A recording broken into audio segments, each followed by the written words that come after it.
Hey there. Welcome to the Eurostep, sort of. I am one of your hosts, Ty Windish, the adventurous Rohan Kadi, not here today. Instead, I've got the steadfast, the mysterious, the insightful Jordan Tresky. You get 3, Jordan, for joining me on this pod. How's it going, sir? I like steadfast. It's a good word. It is.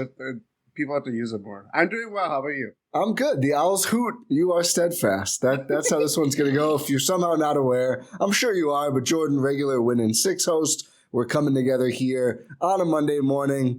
Just pretend we're recording on Monday morning, too. But to talk about the Milwaukee Bucks, who, after a Boston Celtics loss, their second straight loss to the Orlando Magic, this one without Jason Tatum, but still, the Bucks now 0.5 games behind the Celtics for the best record in the East and in the NBA. So we're going to go over a lot of the reasons that is, which, I don't know. First, I want your take on this, Jordan. Just before we even dive into the specific reasons, does it feel to you that the Bucks have, I don't want to say been underwhelming, because clearly they have a great record and they're winning games, but night to night, I don't think this team has really hit its stride yet.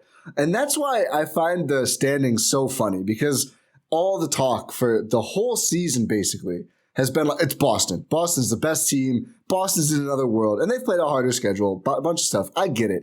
But it's just kind of funny to me that I feel like the Bucks, they've had some great moments. They've had some really convincing wins. But I feel like there's one game every week or 10 days where I'm like, oh, they kind of didn't have it. And maybe they pull out the win, maybe they don't. But I don't know. What is your thought just on the vibe of this season? And are you surprised that you look at the standings and the Bucks are, right now as we record, half a game behind Boston? I certainly have had that feeling creep in a little bit over the last couple of weeks, especially as they were 10-0 and now they've gone 10-8 since being toppled. Yeah, by whoever that they lost to. 11-8 now after the Jazz game. Yeah. So yeah, definitely it's been more uneven, but that's also been guys are coming out, guys are coming back, and it's even with Chris coming back, it hasn't been full sail ahead. He's still missed games. He plays a game, leaves midway through the Rockets game. It's still as we are about to get into, it's still not this team is full strength. Yeah. All systems go kind of thing. They're still working some kinks out. And I think that kind of makes sense given just how we knew Chris was going to be gone. Pat gets hurt middle of training camp. That's a big blow. And then it's okay, we're going to this is who we are for the first however many games it was. We got our starting lineup. We're not going to really move around from that. We have Bobby coming off the bench. Everything was just kind of you knew it was happening night in, night out. Now it's okay, we're going to take some things easy. They're obviously going every day or every other day at this point until Christmas. Yeah. And so it's a harder stretch to read because of all those different factors. I think just kind of want to get some guys some rest because now we're 2 months into the season now. So as much as it has crept up on us that this season is starting and now it's oh, we're actually in the thing. Yeah. So yeah, I think it's been harder to kind of just gauge where the team is at overall. But personally, that doesn't make me I'm not that surprised by where they are still because, first of all, the NBA is just parity on top of parity. Yeah. It really, before Boston's sliding and Bucks to a certain degree too, it has been just a huge jumble out west. Even the Cavs, they were kind of going through their own messy stretch and now they're kind of hitting their stride too. But it's not. I don't think we're obviously not seeing the overwhelming Bucks of a couple years ago, or the Warriors or the Phoenix Suns of last year. There's not that team this year, and that it can be good in some ways, but it can also be as a fan of a team. I think that could also be kind of frustrating because things are going to be really thin margin by the end of the year. So it puts even more importance on winning the 1 seed if the Bucks are still in it. Obviously getting home court over Boston, all that stuff.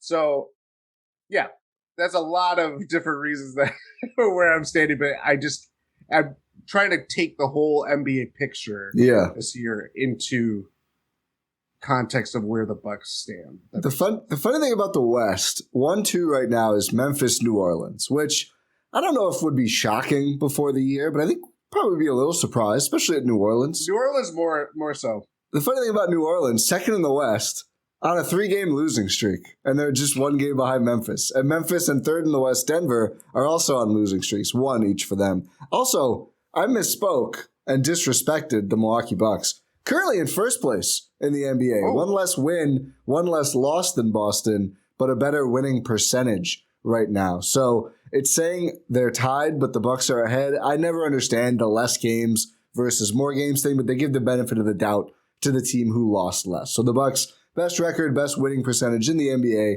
entering games on Monday. They obviously have a game Monday night against New Orleans that will determine if they will remain there or not, or if New Orleans' losing streak will continue. I think it's a good point. I don't want to sound like I'm a Debbie Downer about the Bucks. It's not that I've been watching them like, oh, they're not good enough, they don't deserve. No, it's not that. I think it's just been noticeable, and it's been true, that they haven't had the full squad. And even if and we'll get to Ingles near the end here, he's supposed to play tonight as you're listening to this, hopefully, Monday night. We're going to confirm that when the injury report comes out, but it sounds like pretty much a done deal. Mark Bartelstein has been telling Woj about it for like a week at this point. I don't think they're going to change their minds, but even not even counting Ingles, just putting him aside, like once they got Chris back, I mean, I'll have to check the numbers. Feels like there's been very few games with all 3 of the big 3. Like Giannis is out, Drew gets sick, Chris gets banged up. Drew is back, Chris and Giannis are out for that game, right? It's been so few games at all where we've seen the real team, the real rotation. And if you want to go even further, even less games where like, oh, Chris looks like Chris and he's playing with Giannis and Drew.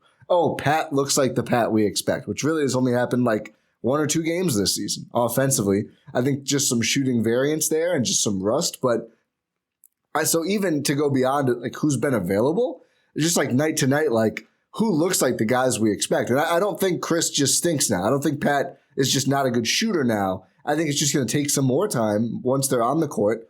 And it looks like Pat's hopefully getting there. Chris, I think, Grizzlies game was pretty bad. We don't have to dive too deep. It's just ugly all around, not just Chris, but he was probably the low point.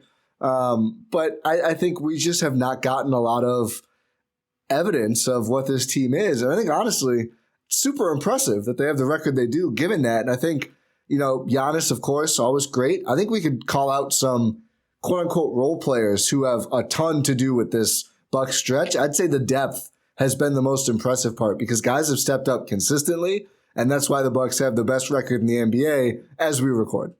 Yeah. I mean, even Giannis, it's – I know I've heard you and Rohan talk about it. Adam and I, we try to make a point of talking about Giannis, and we all judge him to such a impossibly high standard. Yeah.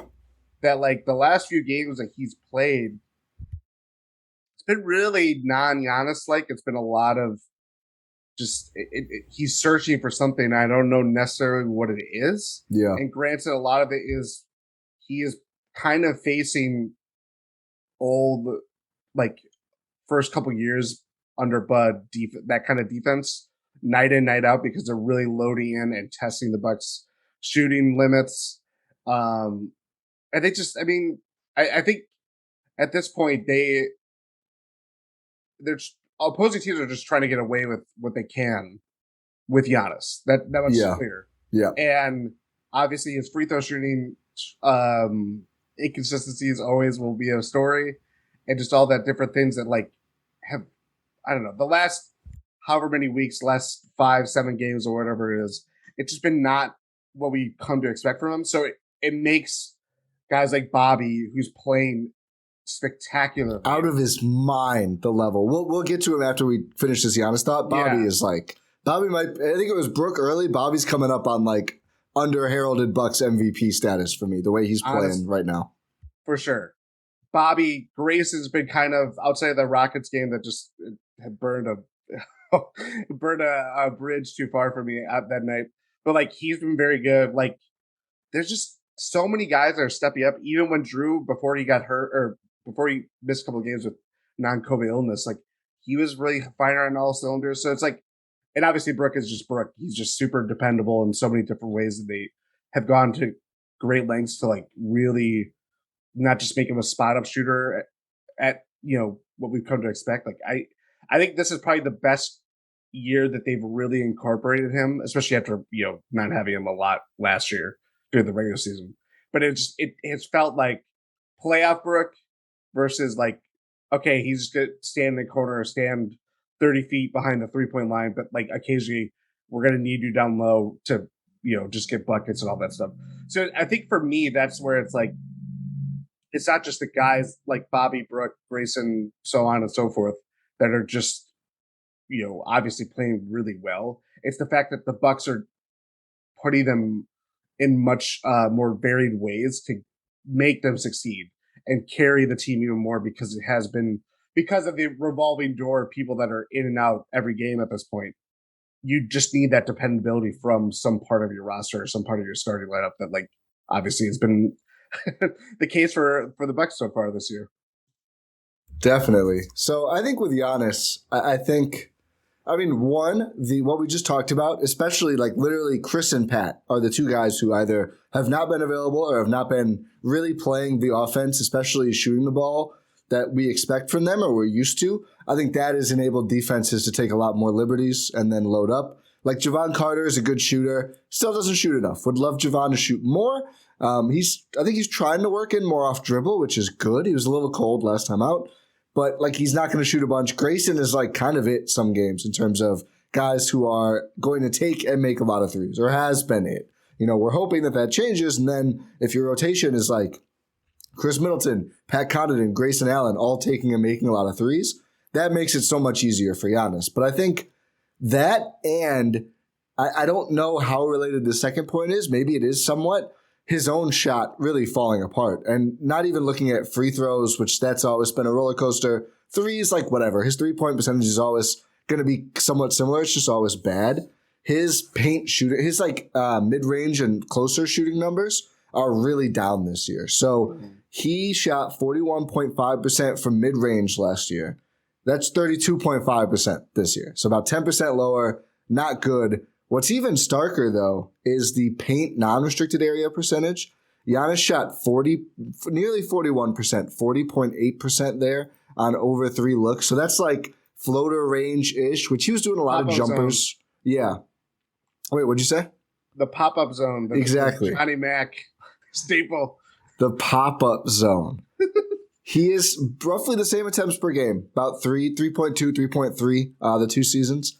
19.5% from there. So below 20% in that, again, like I don't want to say bunnies. It's not at the rim. That's a different, he's 75% restricted area. So he's still getting there, making those. Like we're seeing that. But everything beyond that has just been bad. Like all the threes are bad. None of them are at 30%. So there's been no good corner or anything like that. They're almost all above the break. That's 26%. So I think he's just frustrated, and I get it. I mean, defenses are loading up like they haven't been able to, both because of his teammates' play and his play, and really hoping that's what I would love to see from Giannis above anything else is, I mean, free throws would be amazing, of course. I'm not going to say no, but those like between 3 feet and the 3-point line, being able to make those shots. Because again, I think the 3 is like, it's fine. I don't think it's that big of a difference maker. Like, he's not going to take that many, hopefully. We know where he does his work, but right now he's got to work so hard to score because those shots that he made look easy last season, the turnarounds and the post-ups and just rising up, just hasn't been there. So that's one thing that I think could be a big deal for Giannis if he can turn it around, and hopefully he can because it's been pretty ugly this season. Yeah. Yeah, that to your point, it's not about the threes. It's never really been about the threes as much as it was a big talking point when Bud came. The difference between Giannis like scoring 30 with ease and the difference between Giannis scoring 30 and taking 23 or more shots, that was just an arbitrary number, but like he has to drive all the time. It's so reliant on obviously making shots within the restricted area, but it's also like getting the free throw line and getting there 10 times a game. When that doesn't happen, can you kind of, go into your bag and, turn around or like do stuff like that? And it's just not like, all those numbers obviously just back up the eye test that it's been harder for him, even though he's averaging the most points he's ever averaged, even in a smaller sample size. But it's just like, it just has felt outside of, stretch here or there, it's felt a lot harder for him offensively. And I mean, I would even go as far as like some of the games that we've seen from him lately, I thought the Bucks played a lot better without him on the floor during those minutes. Yeah. Like the ball moves more. Yeah, ball moves more, and guys are hitting shots, and just kind of, it's instead of the expectation of guys standing and just waiting for the ball to come and Giannis manipulating defenses that way. It's a different animal when things are kind of moving around and you're having defenses always moving instead of like, okay, we're going to structure our defense like 3 guys over here in this crowd that Giannis is going to occupy, and then it's just finding the gaps. Yeah, I think that's, and I think I tweeted this. So yeah, I tweeted it during the Jazz game. It was like, I really hope that Giannis and Chris are watching why the team is doing well in this game. Like some guys had good games, like that's whatever, that's going to be night to night. But like the ball movement was why. I mean, Bobby Portis is playing well, but it's not all ISOs with him. Like even he's moving the ball. He's career high in assists this season and rebounds, despite being, mostly a bench player. He's got 8 starts now, Bobby does. But I think the team in general, I agree with you. When Giannis isn't in there, the ball moves more. I think he's I think my read on it, and it's not been all season. It's just, I think lately it's been worse. Yeah. I think like the Lakers game, I think was and the Lakers and the Sixers game were 2 of the worst ones. It was like the Lakers game felt like the turning point that it's been tougher. Yeah, which unfortunately, Chris's return, Chris played great, and then it hasn't been as fun since then.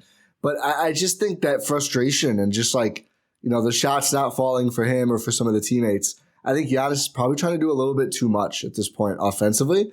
Would love to see him, the old LeBronism, fit in, not fit out. I mean, he's Giannis. He's always going to fit out to a certain extent.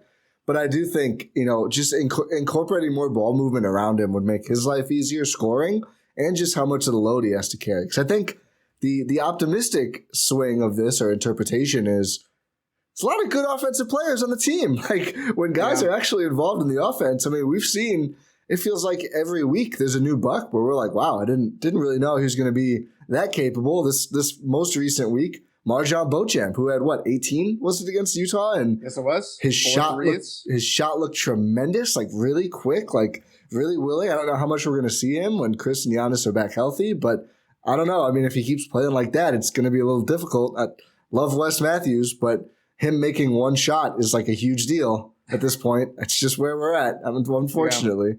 Yeah. I don't know. Where do you want to go? Where should we bounce around? We talked about Bobby, Marjan. We can go anywhere. Well, here's some numbers. Okay, for his month of December, 25.5 minutes per game.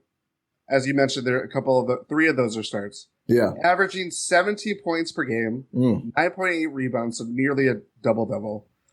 56.3% shooting from the field, 29% from 3. Yep. Still like. It's been I will take that trade-off, like as much as you want super efficient Bobby. I mean, it'd be great if he was scoring even more because obviously if you're hitting a 3 ball, your points would be going up. I just think like the run he has been on for a while now, and pretty much close to all year, like he's just been super dependable and like as you mentioned, like has been the unheralded most consistent guy, at least offensively for me.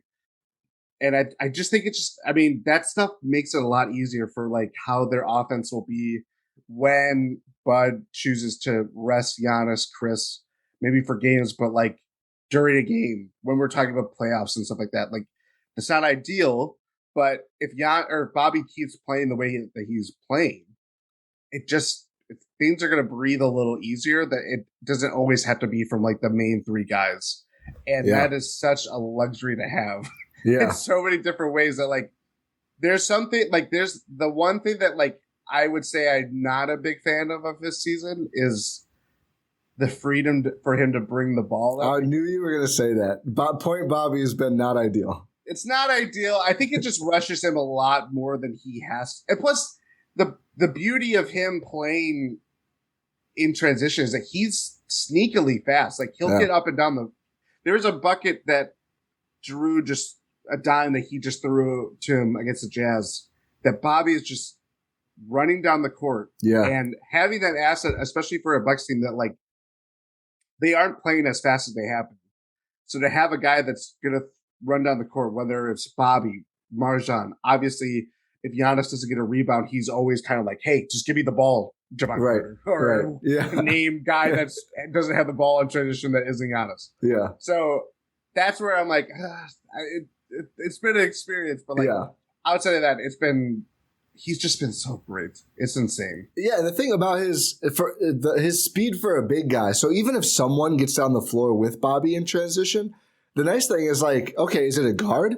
Then that's pretty much as good as Bobby getting right to the rim because you're not holding him. Like, he's posting up big guys with no problem. What I love about Bobby's game this year, and I agree, it's so funny that he's also having this shooting slump, and it just doesn't matter because he hasn't let it matter. Like, he's been so great. But you said it earlier, I laughed. I'll say it and laughed. His bag around the paint anywhere, it's way better than we've ever seen it. It's like his skill set, it's got to be one of the best offensive players we've seen play for the Bucks. Like, not saying top 2, but it's not that far down the list of, like, since we've been really covering the team in terms of what he's able to do when you get him the ball. Like, he'll get to the basket. He'll spin around you.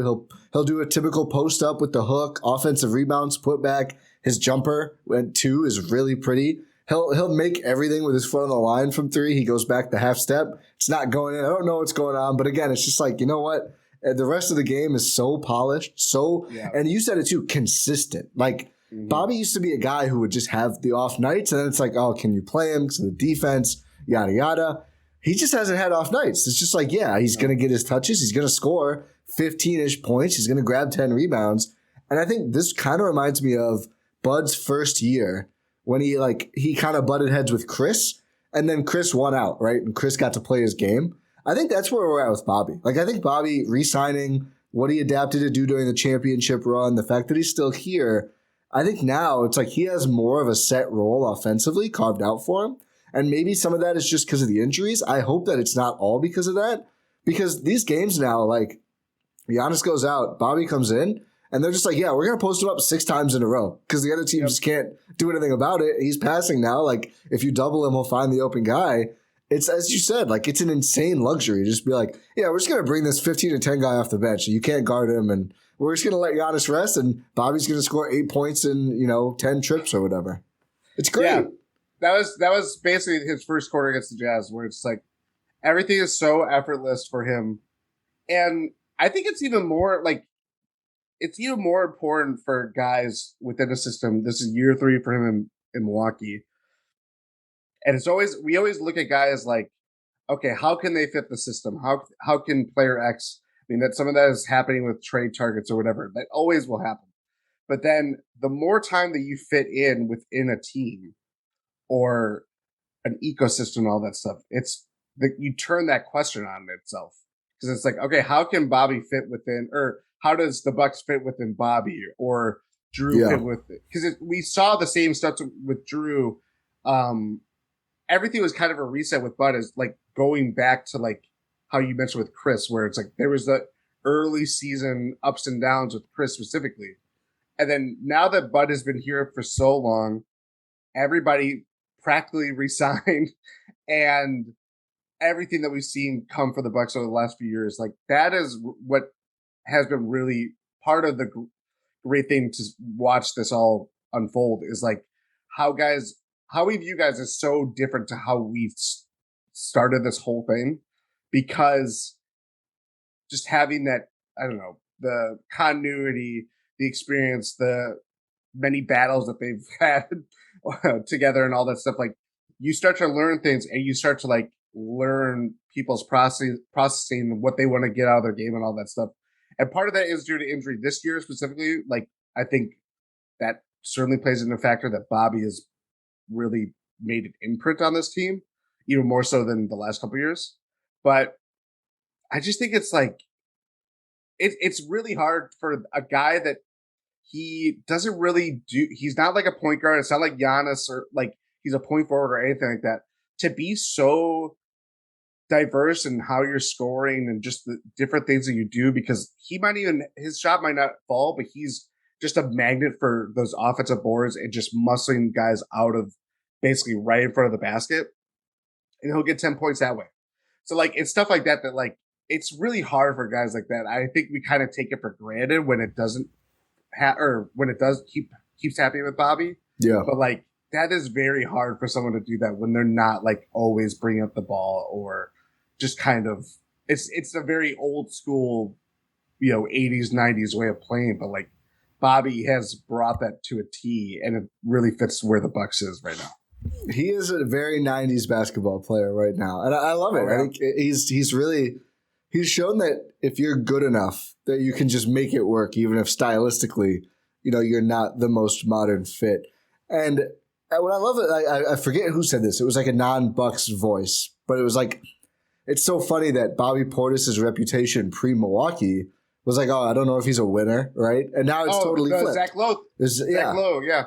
And it's 100% flipped, right? It's like, oh yeah, he's a winner. And he's still not, I guess he was hitting the threes and that was part of it maybe, but like, it's not, I don't think that's why you say that. I think it's just like you watch him and it's like, defensively, is he outstanding? No, I think he's gotten steadily better throughout his Bucks tenure. I don't think he's like a glaring liability all the time or anything like that. But like you said, like I think it's a very Bucksian winner thing of like, what can I do if the shot's not falling? And can I do anything? Do I have utility? Bobby does. Bobby makes something happen every single game. And there's a reason I wanted to look at the home road splits because I feel like at Fiserv, he's especially dynamic, but he's bringing it on the road too. Bobby has been just outstanding. Oh man, I get fired up talking about Bobby Portis. I love his season. I'm so happy. I really hope. I think he's in a good spot for sixth man of the year. It's going to be him versus Brogdon most likely. But if the Bucks can keep winning, Mathurin. I shouldn't do this with the Pacers because I did this with their win total and look silly now. I just assume they'll get to a point where he's starting. But yeah, he should be up there. Yeah. We'll see. Marjan Beauchamp. Let's just go right to Marjan. That's the other player we talked about earlier. A little bit of a weird season. Certainly just had his high point, I think, or at least a high point against Utah. I still don't think he's going to be a consistent rotation guy this year, unless something weird I think would have to happen, or he would just have to be so impressive. But you look at, we could name off the rotation, right? Like the core four, obviously, Chris, Giannis, Drew, Brook. Talked about Bobby a bunch, Pat, Grayson, Javon Carter, the old guys, George Hill, who had a really nice game against Utah. George Hill redemption season still in play. Wes Matthews, who Bud plays him like 6 minutes a game now. I don't really know. I don't know the point of that. Maybe they're just getting him ready. He's going to slowly ramp up over 6 months. Who knows? There's just so many guys. Ingles now potentially coming back if they ever make a trade. But Marjan is just so intriguing. Even his bad games. Every time I watch him, I'm just like, I'm so intrigued. And I said it in the Discord, and you made fun of me for it because he hit like 3 threes right after I said it. But I was like, man, I feel like January 24, which sounds really far away. That's like 13 months away. Yeah, it's not that far. I was like, Marjan by then, I think, is going to be like, oh, he's in the rotation. The game slowed down. He figured some stuff out. I think he could do it earlier than that. It's just going to be uphill because the Bucks have so many guys. But what are your updated thoughts after the explosion against Utah on the Bucks' first-round draft pick? It's hard not to be very like proud papa with Marjan. Yeah. You know what I mean? Because it's like the Bucks finally made a pick. That's how it's going to be like the whole rookie year. And so you're kind of like any positive stuff, you're just going to really latch onto. And before he missed as much time as he did, like he was starting to come down a little bit after like this big Wolves game, made a couple starts and went through the ups and downs that you would expect and all that stuff. But the way that he just kind of slotted in, hits shots defensively, like there's been enough for me to kind of think like, okay, I think he wants to be how we talk about like Wes of like, okay, we're gonna put you on Tatum and we're gonna trust you to, you might get, he might score 50 on you, but we're gonna trust you to try to slow him down over the course of the game. I think that is something that he wants to do. He's not ready for it yet, but like, I forget who it was. Maybe Malik Beasley. He was hitting a couple threes in the Jazz game, and Malik Beasley is a fine player. Like he gets hot, and like the Jazz were over the first half. They put Marjan on him, and it was very just like he's fighting through screens, and he's kind of, it's not just beating him through like screens and stuff like that. He would start to kind of inch closer towards him, or a guy that he's passing the ball to. Like there's something there that like, whether it's that dog in him or whatever, the effort level, he definitely wants to be that kind of stopper guy that makes his gifts, like he has that with his tools and his gifts and all that stuff. I think that is going to be probably the biggest part of like, it's great to see him hit threes. That's probably going to come and go for a while until he kind of sorts things out. Yeah. But defensively is like, okay, you're 6'5", you have a 7-foot wingspan. It's fast. You're fast. Like fast. You cover so much ground in a little amount of time. Yeah. That's the stuff that like, that could be special role player stuff of like the Buck swing of the future and all that stuff. And it's going to take a while to be there. But for me, like I come away impressed with him every, however many games that he's really had a feature role in the rotation and stuff like that. But there's going to be enough for us to kind of think that like, okay, it's not just like, oh, he's a guy at a rookie scale contract that the Bucks can develop. There's something there for him to like really build on from what we've already seen through 18 games? Yeah, 18 games. Good call. Yeah, this was game 18. Yeah, I think I see what Rohan saw now, I think. It's like the wing dynamism that you just can't replicate. And like Christian Brown is having a fine rookie season, right? Guys like that. It's like, yeah, sure. He's a good player. I think he'd be a good Buck, right? But like the upside of Marjan, and not to single out Christian Brown, but like there's so many wings. It's like, yeah, even Pat Connaughton, who's like a very good player. Like if Marjan ends up that good, that's a huge win for the Bucks. But no one is ever looking at Pat, even now, and being like, oh, man. Or even when he was younger, right? I mean, he's always bouncy, but it was like, you weren't like, oh, he could be like, what could he be? Could he be a playmaking initiator? Like, could he be, like bringing the ball up the floor and running pick and rolls? Like, there's just a different level of like that pop, that comfort with the ball. And Marjan's not all the way there. He still travels all the time. Like, he does a lot of rookie stuff on both ends, defensively too. But I agree, like, the want to defend is there. The tools are there. They need to be sharpened, but that's what's great about having Damari Carroll on the coaching staff, Mike Budenholzer as your head coach, who has developed a wing or two in his career. And as I mentioned before the season, like 5 veteran wings who could all impart something a little different to Marjan. I mean, West with the defense, Chris, everything. Joe Ingles, one of the better playmaking wings around the league the last decade or so. Grayson Allen, how to flop and shooting. Shooting could probably help with too. Sorry, Grayson. But I just think he's in such a really good spot, and it's cool for him that he's going to get some opportunities to play. I think we're going to see more games where the Bucks are like, oh, this is our 8th game in 15 nights or whatever. Chris is not going to play. Pat's going to be limited. Wes will play his 8 minutes and take 1 shot. Here you go, Marjan. Here's 20 minutes. Go guard somebody. Hit some shots. I thought we've seen all the other stuff before. The athleticism too. You can't teach it, right? There's nothing you can do about that. He's a top level athlete. The way he shot, like the way he kind of just like stepped into it very quickly, I was kind of like, whoa, he wasn't shooting like that earlier. It seems like he sped it up a little bit. I know he's working on it actively. I was like, whoa. I know I read something he did in an interview, I think, with Justin Garcia, where they talked about like his mechanics so he wouldn't leave the ball short as much. Really interesting. And I thought, again, I agree with you. It's going to come and go as he goes through this season. I like the base he's working with, and it just adds to my the perception of like, Oh yeah, he could be dynamic. Like he's not just like all hit an open three. He's like kind of stepping into him, like almost half off the dribble. Some of these, like oh, that's a little different. We don't have a lot of that around here. That's pretty fun. Well, the other thing too, I mean, he's been, whether it's going or staying in Milwaukee or going up to Oshkosh, or however they really do the. It's usually in Milwaukee. That's okay. Although he was in Oshkosh the night before the Jazz game. He didn't play. I don't think he was assigned, but he like sat with the team and watched them and everything, and then went back up, which I thought was pretty cool. That is cool. But he along with the Nassus are going up against Chris and now most recently Joe Ingles. Like he's getting a look at like what they do and how the shot prep, all the little intricacies, if I said that word correctly. Nailed it.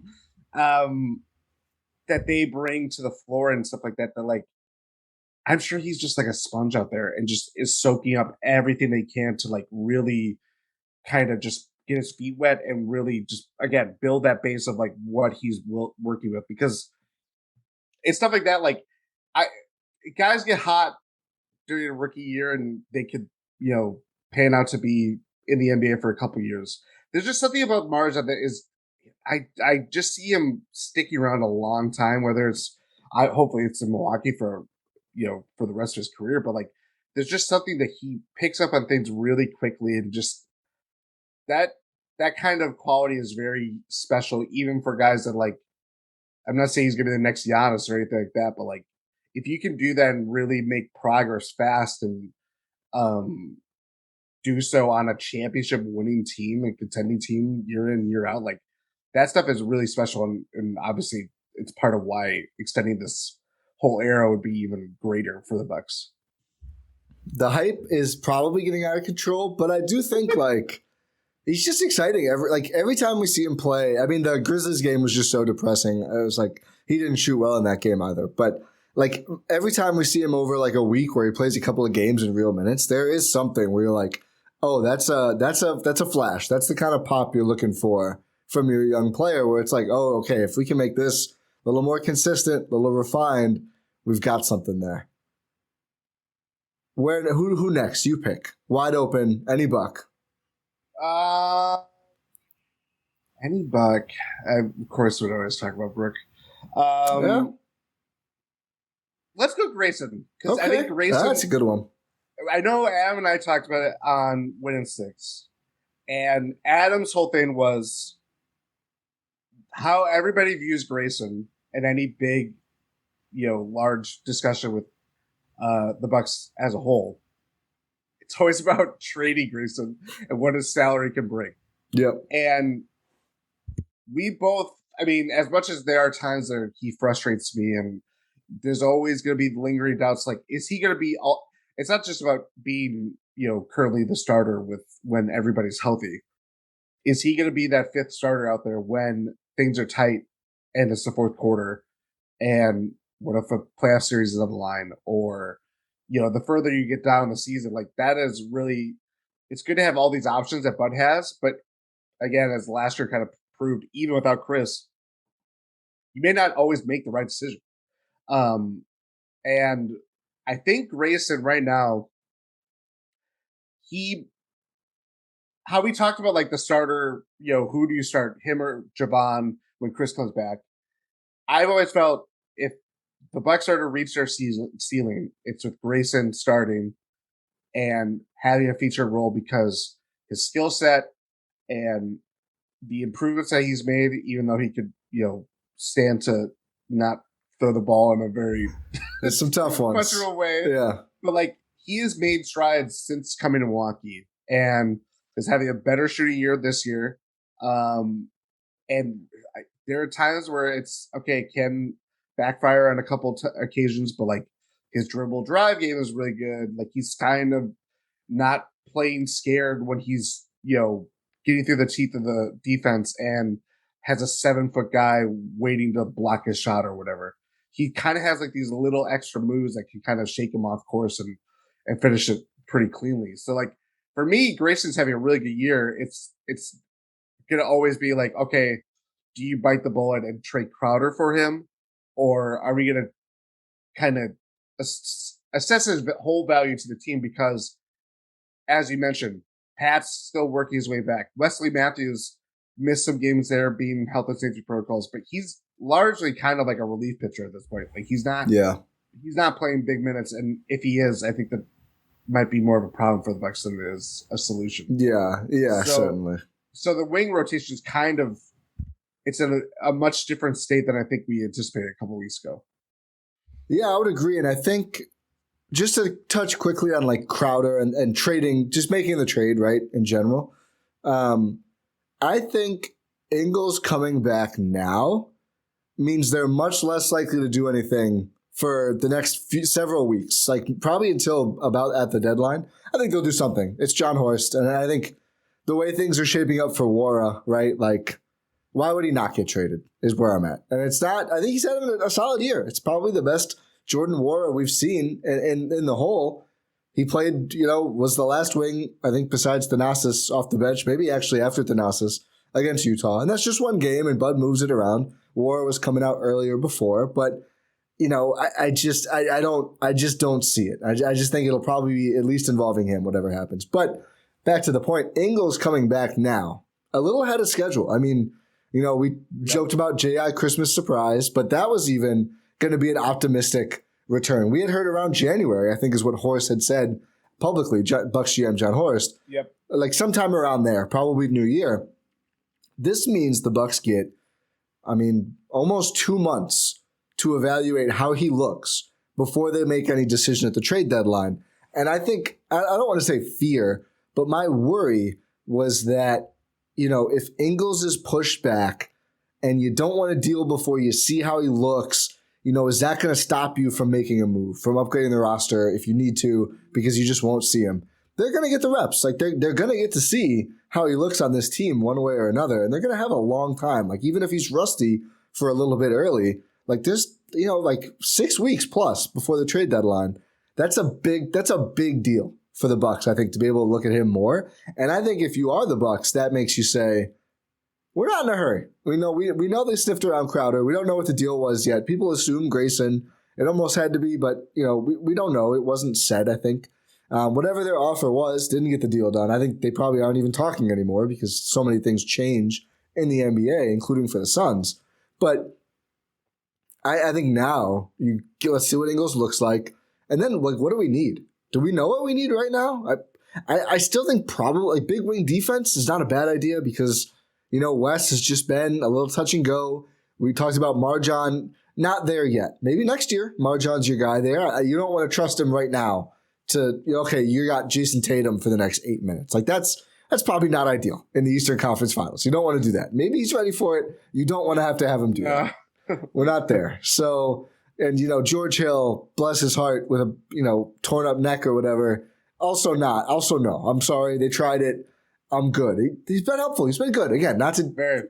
But Jason Tatum is Jason Tatum. It's tough. You'd feel better about a Jay Crowder.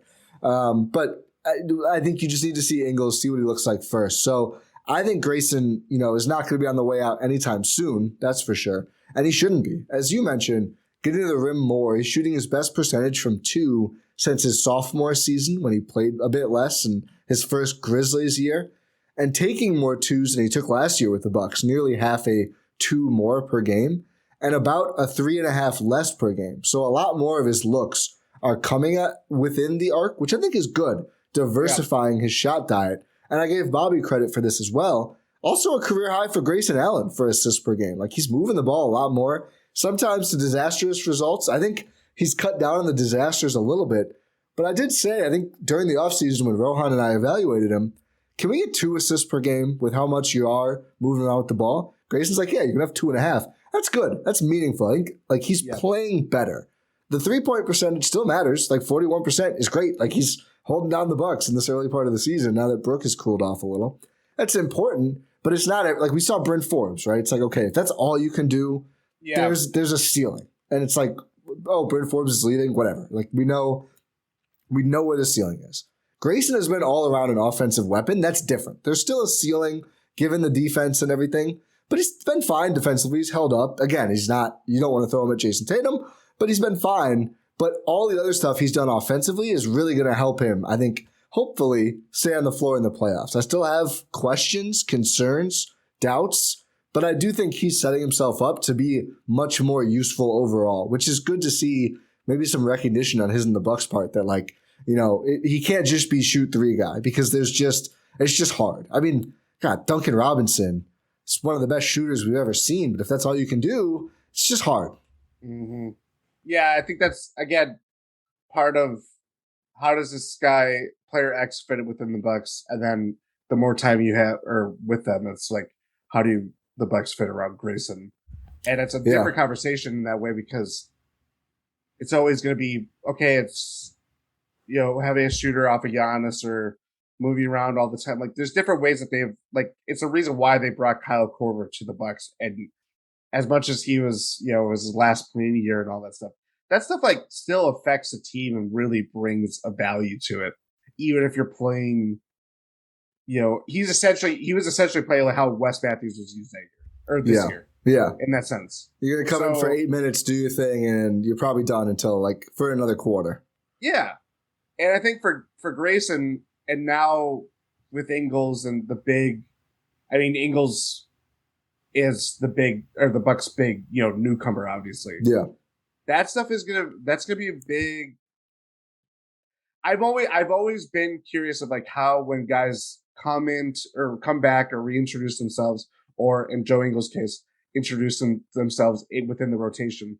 How does that affect someone like Grayson, because things are so connected to everything else on the floor and how he's used and all that stuff, that, like, for a long time, I think even last year, it was always like, okay, Grayson, you play so well when the Bucks are without, some machination of Giannis, Chris, or Drew, or Brooke, or whoever. And now it's like, you guys are getting healthy, and everybody's nearly healthy, if not everybody. How can you bring your best game to the floor night in, night out? And that stuff is not easy for someone like Grayson, or that is still finding your way within the rotation. I think Bobby is kind of the perfect example of, like, you're going to have nights where it's like, it's not going to work, at least in the last couple of years, and things are going to be kind of edgy. You don't play practically games 4 through 7 against the Nets, and then you come out the other side of it and really just become a better player because of it. I think that's the thing that I think we're all waiting for with Grayson, is that proving moment. Yeah. And maybe that's coming down the line. Maybe that comes if the Bucks win another title this year. That'd be amazing. Yeah, we'll take it. Yeah. But, like, I think that's how I would sum up, like, I'm 90% happy with where we're at. It's just like, what's that extra 10% of, like, they'll bring home? Yeah, I do wonder, like, is it just moving the ball more and getting to the rim? Because, again, as we talked about, like, with shooting, like, if you have something else you can do to still be useful, like we talked about with Bobby, it makes a huge difference. So hopefully it can be that for Grayson. With Ingles, I just am like, is he the George Hill upgrade? I think that's kind of the role I look at, because people look at him as a wing, but his whole thing is ball handling. I'm fascinated to see how they use him, who plays or doesn't play around him. I think hopefully it's pretty much confirmed. I mean, Eric Name of The Athletic did an article talking to Joe Ingles about debuting on Monday night. So I think we're there. But I just am like, of course, the huge question is, like, what does he actually look like, and how is he? It's 10 months, I think, after the ACL. It's a really quick recovery. I know the Bucks kind of credited him for that. I think it'll help him kind of hit the ground running a little bit, that it seems like he's really effectively ingrained himself into the team. Like, everyone that talks about him, I mean, they always say, like, he's always talking bleep, like he doesn't shut up and ever, but it seems like they love him. Like, it seems like everyone on the Bucks is like, we love having Joe Ingles around. And I think that will ease him as he kind of gets into actually playing now, in terms of, like, even if they're not familiar with playing with him, they're familiar with Ingles. Now, it's obviously would have been better if he was healthy and had an offseason and everything, but I think in terms of, like, a mid-season introduction, that will be beneficial to him. Of, like, he's not, I mean, this guy wasn't hurt, but like DJ Augustine, right? When they signed him a couple years ago, like, I'm not saying people didn't like DJ Augustine. We didn't hear about it, right? He was there. He didn't really fit in on the court. We didn't hear anything off the court. And then they traded him and got PJ Tucker and won a championship. Like, if it was just that kind of guy, it was like, he was a good vet, People like him. It's fun. It's probably a little harder than if you're Ingles and like, Drew Holiday's I love this guy because he's always talking crap. I think it's going to be good. But I do wonder, like, what kind of role is it going to be? Are they going to use him as a wing? Are they going to use him on the ball? What does he want to do? He's been a really effective pick and roll ball handler. I forget who, but somebody with the Bucks talked about, like, him and Giannis in pick and roll. We're excited about that. It's like, oh, okay. Are we getting Giannis in more pick and roll? Pretty much anybody on the other side of that's good with me. I'm fascinated to see what Ingles on the Bucks looks like. I'm hoping it's not just like, oh, you're a wing player, go play like Pat Connaughton. Again, nothing against Pat, who's kind of getting like shades in this podcast. But just like Pat's a good wing player. They don't ask him to do more. I hope they do ask Ingles to do more than that because I think his skill set is a lot more interesting than just like a 3-and-D guy. Yeah, that's the big question, especially when his recovery is. Are they gonna like kind of stagger him? They're obviously gonna bring him up to speed. It's been a long time, obviously missing even as quick as recovery has been. But like for a guy his age, that time it can be make or break a time with your career. It as much as it was such a flyer, and part of why when Rohan freaked out during free agency, and all that stuff. But like there is obvious risk of like, okay, this is our big, signing, pretty much beyond bringing back Bobby. This is we identified you as like the guy that we wanted to bring into our whole ecosystem. I think even they were talking about the Bucks broadcast last night that he had offers for more money and all that stuff, but he really liked Milwaukee, and obviously the chance to play for a championship is always going to woo someone like him at this stage of his career. But for the immediate, you're back, we're going to see what you do and all that stuff. I will be interested to see like how quick they are to like bringing him back. It's like you said, like, is he going to be running the offense right away? If it is whatever, like 15 minutes or whatever the case may be, like, is he going to be running all bench lineups? Is Giannis going to play pick and roll? Like all that stuff, like the stuff that we were, kept looking at, like this could really bring the offense to a new level. Just keep things humming for 48 minutes. That stuff is going to be interesting how much they are willing to get to him or give to him like this soon. And, now that he's coming back, that I think, I don't know. I obviously am excited by it. I am also like trying to keep my expectations within check because you want to see that first rather than like, this is what he did in Utah, so it's obviously going to happen here. Yeah. Yeah, plus kind of wing defense, like 5 assists per game. I'm sure he's just going to walk right into it. No, it's complicated. And I think, like I mentioned, DJ Augustine coming up way more than I expected here.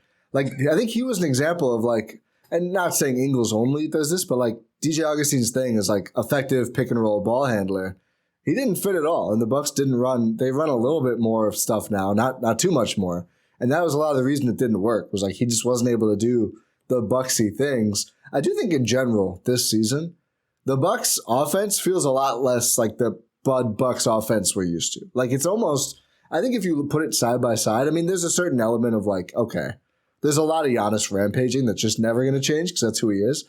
But I think all the stuff around that, it's probably a little unrecognizable versus like the first Bud year when there was like everyone's in those boxes and they hadn't really incorporated the dunker yet. It's changed a lot. It's a lot different. So I'm more optimistic about them working in kind of a wonkier player like Ingles.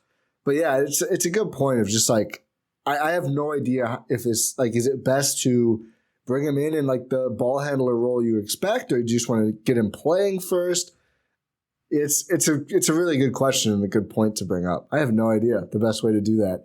I do think for folks like myself, high on Javon Carter ball handling, it's probably not great for that. I think overall, it's probably a little bit more Javon off the ball. I think that is, if let's just assume, because it has been, Grayson continues starting. The bench backcourt then of like Javon Carter and Joe Ingles, let's just forget about George Hill for a second. That's like pretty interesting because then Javon is like your secondary, even on the bench ball handler, if Ingles can step in and do that. I think that does probably help him because I don't know how much he wants to be on the ball. I know obviously he had the amazing game against the Thunder and whatever, but there's a lot of times where he just doesn't shoot or like wants to defer. Whether he wants to defer or not, he does defer. Yeah. And having Ingles might free him up to do even more defensively and just move off ball, maybe get in better positions. Could be good. It's just a lot to figure out. I do think this season is maybe the hardest for Bud, which sounds weird, but because it's like there's so many mouths to feed. There's so many good players. It's like, how do we use them all? How do we pick which ones to use? And how do we put them in the best spots? It's really difficult, man. Like I have not, I think, it almost at all. There's a couple of minor things. There always are, right? Bud criticisms. But like in terms of rotations and stuff, I've just been like, yeah, I don't know. I wouldn't know either. It's way too hard, dude. It's like way too many guys. Like I think Warriors played well this year. I think he's probably like 14th on the list of 15 guys of who I want to see play. Like they're that deep right now. And maybe 15th if you throw Mamu in there. He had a great game against the Jazz. But like figuring this all out, and I think a trade deadline simplification might be better just for that alone, honestly. But it's obviously you make the wrong call, then it's bad. But I have no idea how to figure out not just the rotation, but also like what do guys actually do? Because that's also a big question. Yeah, that is. I agree with you. I think this is Bud's hardest job, because, and as Adam and I were openly talking about, this probably is the most talented team the Bucks have had. I mean, even at a late stage career, Joe Ingles, who, as much as we kind of view him as not this, he's that big 3-4 guy that they kind of need in spots. Whether he holds up defensively, well, that's obviously the big key coming back from such a devastating injury. But like, it's crazy just how much depth that they have. When I feel like the takeaway after last year was, or maybe not the takeaway, but part of the conversation of losing the Celtics in 7 games, and obviously the biggest was not having Chris. But it's like, okay, what more wings can you add to the mix, or what other options can you bolster the whole roster and all that stuff? And obviously they brought everybody back, and obviously added Ingles. And to this point in the year, that was the right decision. It was the right decision to hold on to Grayson when trade talks were, or trade rumors, or people wanting to put him in the trade machine was reaching at an all-time high. George Hill, the same. Like you still need guys that are going to accept their roles even when they're playing 10 minutes a night or not at all. Like as much as it's very easy to bag on George, and he can bring it on to himself by not being as anonymous to games as he can be.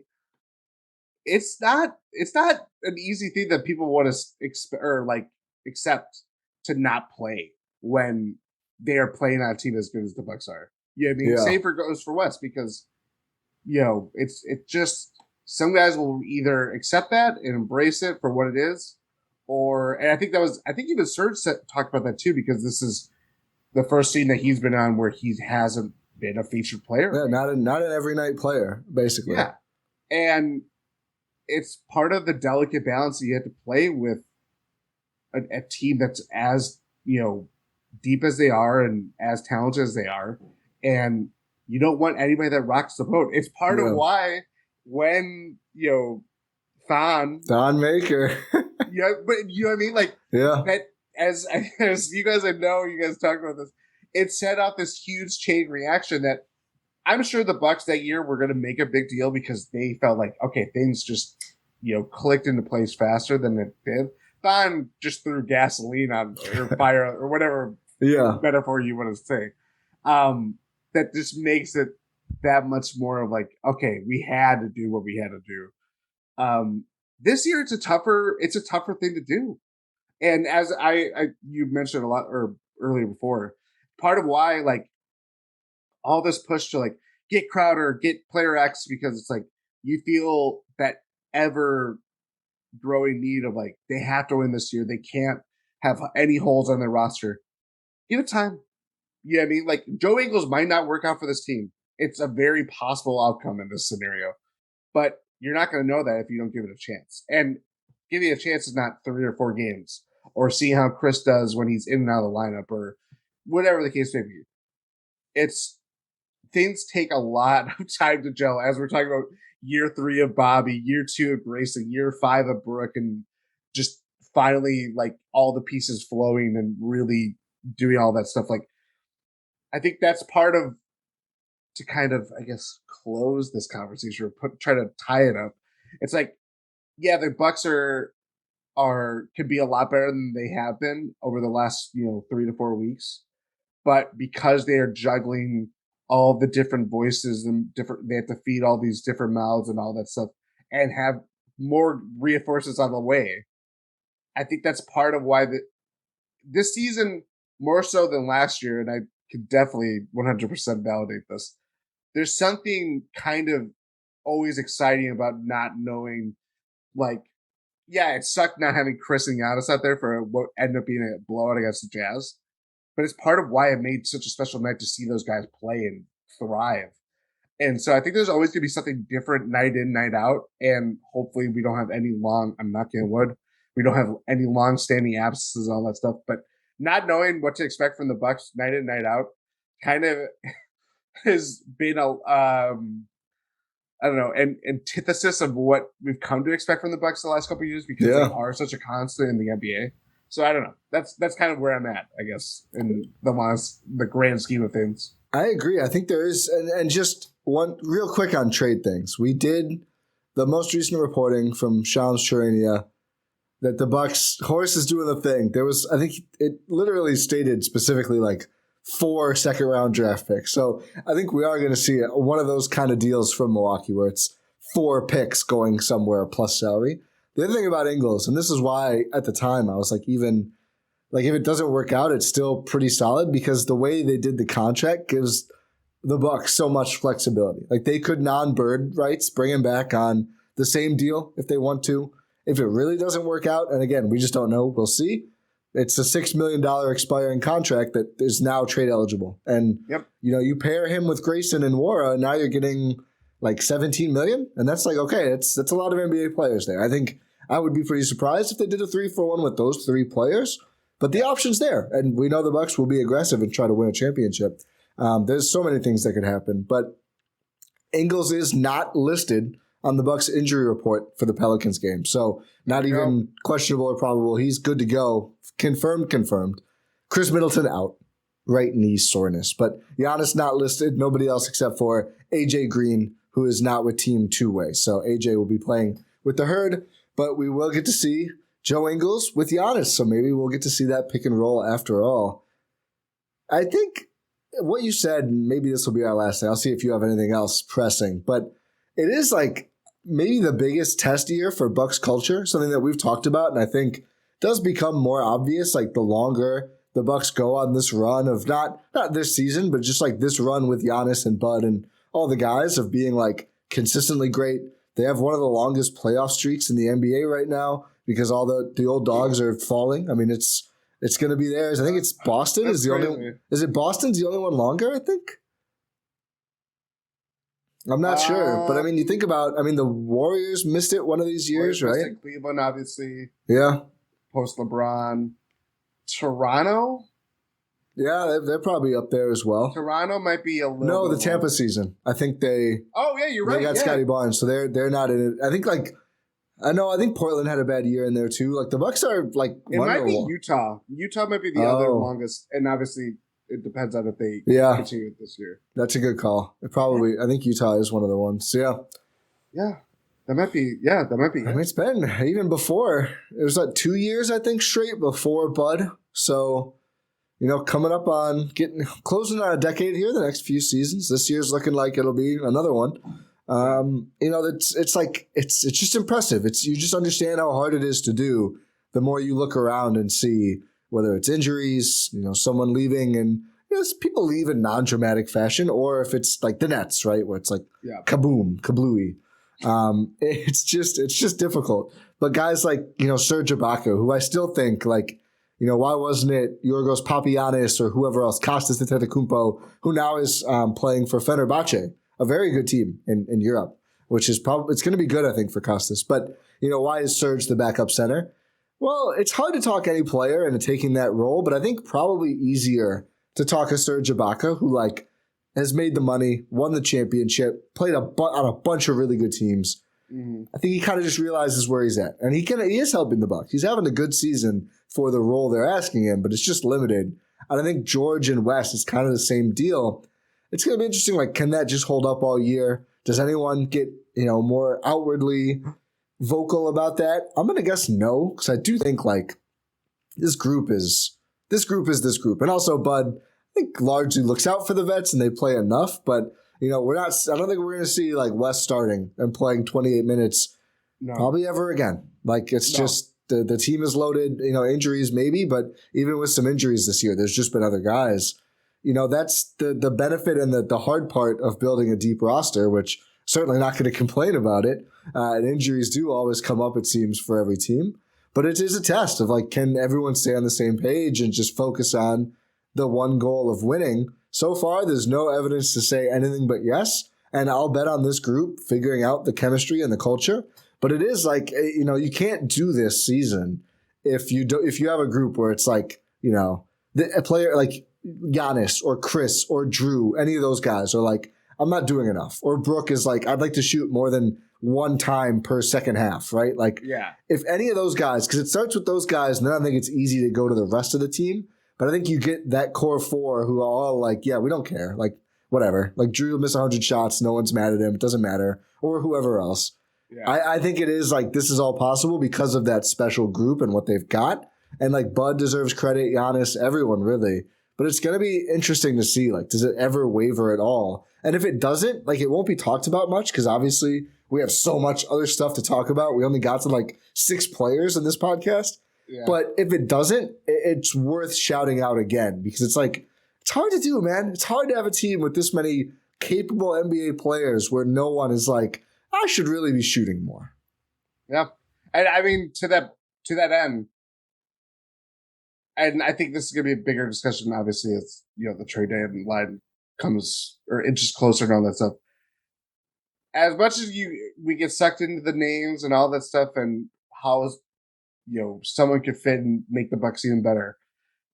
You don't know what you got until it's gone, kind of thing, when it comes to that. And so much of this year and the offseason in particular was about maintaining the Bucks culture. And really, as you mentioned, it's been this is 5 years now. And the fact that we've been talking about the Bucks to contend for a title that long and to have that, it started from, can the Bucks win a playoff series? To can the Bucks win it all? And we're talking about that year in, year out. That is let's not forget where we came from. So it's more about okay, maintaining this over time. And again, so far this year, it's been worth it for them to do what they did. Yeah. Now keep it going, keep it up, and having guys, when everybody comes back healthy, can they make this even better than they anticipated that being? That's obviously a big question that has yet to be answered, but I really like where we're headed, even if things have been kind of getting rocky, Memphis Grizzlies loss notwithstanding or whatever. It's so funny that we have that game and then 2 days later the Bucks are the first seed in the NBA. That's just hilarious. They look like the worst team to ever play basketball. I will say one last thing. I thought this at the time. I certainly think it now, looking around. Some inside, but mostly outside Wisconsin reactions to the Bucks offseason. It's good this whole pod, but it's going to be an E now. They were fucking dumb. It was fucking dumb what people were saying. Oh, it's so boring. What do you mean it's boring? Pat Connaughton opts in and extends. Bobby Portis resigns for the most they could give him. And he pushed for it. He got it. Mm-hmm. Right now, you're looking yeah, he deserved it. He deserves more. Maybe they should renegotiate that and give him more money. They can't, but it would be nice if they could.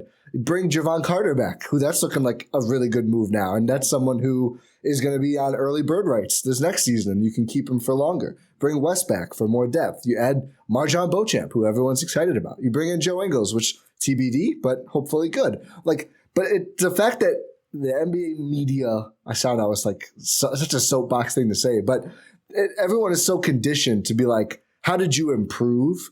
And it's like standing pat is this horrible thing. Keeping your good players is good. I mean, they were a championship contender. They took the Boston Celtics to 7 games without Chris Middleton. They brought back that group, plus Marjan, plus Joe Ingles. And there were so many, like, so boring. They didn't add enough. Like, they didn't do this, they didn't do that. What?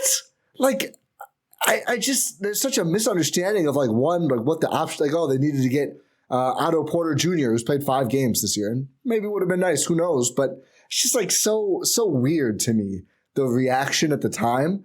And I think now it looks even funnier. I remember I was seeing the Bulls get a better grade because they re-signed Zach LaVine and brought in Goran Dragic and Andre Drummond. And I was like, what are we ranking if that's better? They stink. They have no shooters. And oh, look, they have no shooters and they stink. It's just silly that it was pined for the Bucks to, let's just keep all these guys who are great fits on and off the court, won a championship together, get a little bit better while we're doing it. I just think it's just had to get that off my chest again. I can tell. And you had to bring out the flamethrower and just. Yeah. Yeah. It's not always about the new thing. And just like, when it comes down to it, it's about winning games of what you believe in most of, like, do you have the pieces that can do that? Great. Why mess with a good thing? I don't necessarily, I didn't kind of understand it a couple years ago as, like, the more I got into the NBA and the Bucks, and especially as they get good. And then now that it's like, they did the damn thing and it's still not good enough because they're not going after this guy. They're not going trading for this guy, or this guy, and stuff like that. It's like, that is always going to be the case, whether you won a title or not. It's like, I don't know. It's so maddening. I think it is a small market tax thing, right? Like, I'm sure San Antonio was reading these same things year in and year out of, like, oh, I was just going to rely on Tim Duncan, Manu Ginobili, and Tony Parker. That's pretty foolish, I think. Like, I'm sure they were like, yeah, of course we are. Like, we're going to go win a couple more championships. Obviously, dummy. But yeah, it is. I think if it was the Lakers, what are the headlines if they re-sign those guys, right? I mean, I hear every damn week on national podcasts, imagine if they still had Alex Caruso and they could add that 5 points per game. What would their team look like? Like, if they had re-signed Alex Caruso, I think Rob Pelinka, executive of the year, they would have been like, they kept Caruso. What more could you do? And the Bucks are like, yeah, we have all our role players back. Yeah. Maybe you should have gutted your core and gotten, whatever. I don't even know who was moving this offseason, right? But anyway, speaking of the flamethrower, we would like GSPN listeners, content consumers, to take it to us. If you're still listening past my yelling, we've got a survey, the GSPN survey, content survey. It's about everything. Eurostep, winning 6, cruising, tot. Make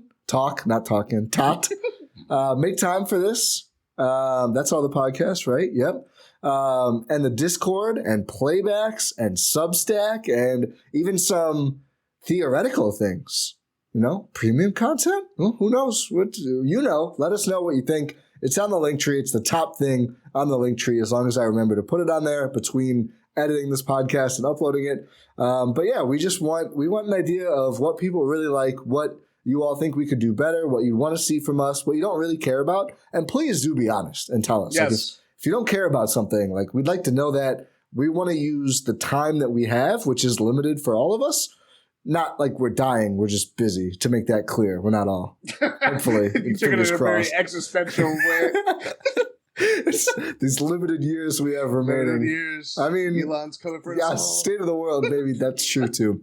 But we want to use our limited days left on this earth properly to make the best Milwaukee Bucks and Brewers and Green Bay Packers and everything else content possible. So please let us know. Please take the survey. Very much appreciate you for doing that. Who doesn't love some market research?